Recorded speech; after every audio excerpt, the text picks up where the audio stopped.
The Dragon Kite. One day there lived a little calm and quiet boy called Chang who lives in China. Boom! There was no ground by her feet. She lay there years after years as the fish ate the flesh from her body until there was no more. Plenty of food in the kitchen, shouted her mother, but don't eat the red hot chili. Storytelling, I think, is the essence of human communication, and we storytell all through our lives. The reason I introduced it here at Mayflower was because if we want children to write, they need to have something to write about. So having that rich bank of stories inside their heads gives them this huge treasure chest to draw from. Storytelling for me is all about the children learning how to be great storytellers, and it's all about them widening their vocabulary, about them learning a range of stories, so that then if they can tell great stories, then they can write great stories.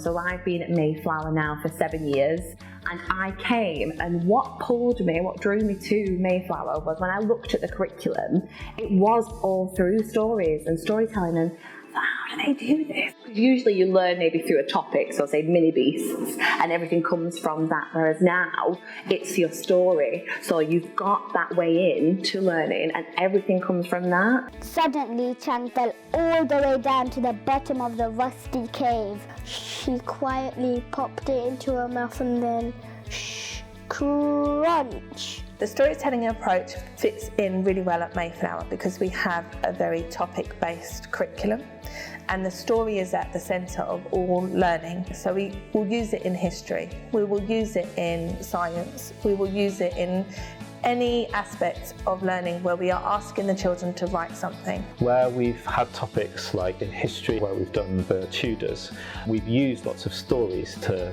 teach that. So we went to the Tower of London and we taught the story of John Gerard, and so we told the story in the cell that John Gerard was actually imprisoned in, and so that then when the children went back to school and we did all of the storytelling process, they were so engaged and so excited in it because it was really real for them. The storytelling approach has had a huge impact on results at Mayflower. We have had a significant improvement, for example, in our greatest depth writing, and that's evident in the Year 6 SATs. When I first came to the school, our Key Stage 1 data was the lowest in the borough, and it's definitely up there with the highest in the borough now. I think every year group, the outcome when we do attainment or when we look at the progression of the children, it's not just any particular year group, it's every single year group. It helped me use more powerful words. When we listen to a story to help us remember the story, we make story maps and we hear the story, and after you've heard a story you can use your imagination and use words from the story. I mean, I've read some of the writing in Year 6 and it has blown my mind. They are writing like authors would, and it would be like picking a book up off the shelf.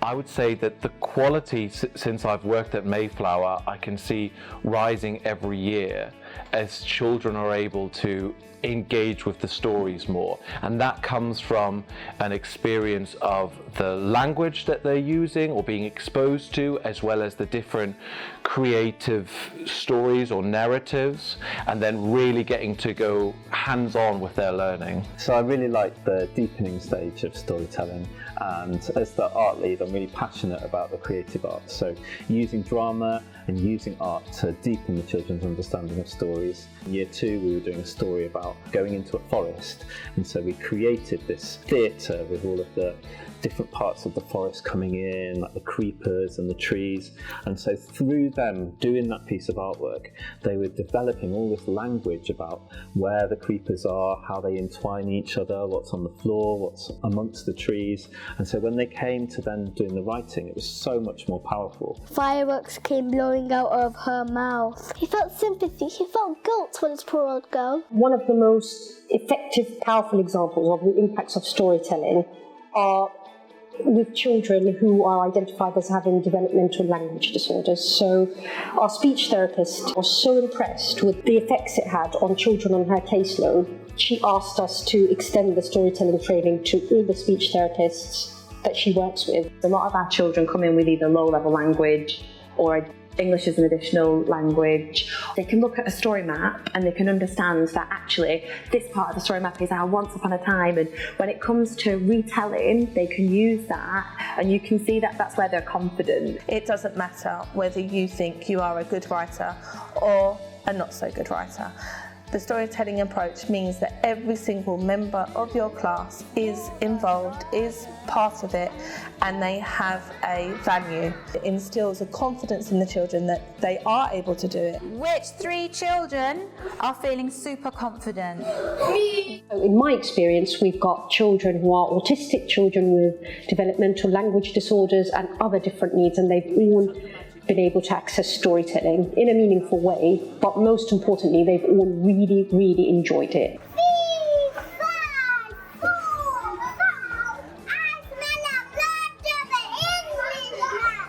I feel it has empowered our staff because it's been an approach that we've really taken on board. It's become part of our school ethos. It's a really embedded way of working now.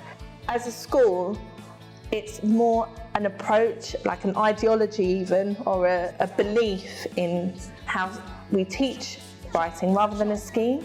I'm a big fan of storytelling just because every day is different, and it allows me as a teacher to feel confident that, you know, I don't have to have all the answers. We can discover those answers together. In the morning, the fisherman woke up and saw this beautiful girl with silky hair, her flesh was back, and beautiful clothes. He truly felt that it was love at first sight.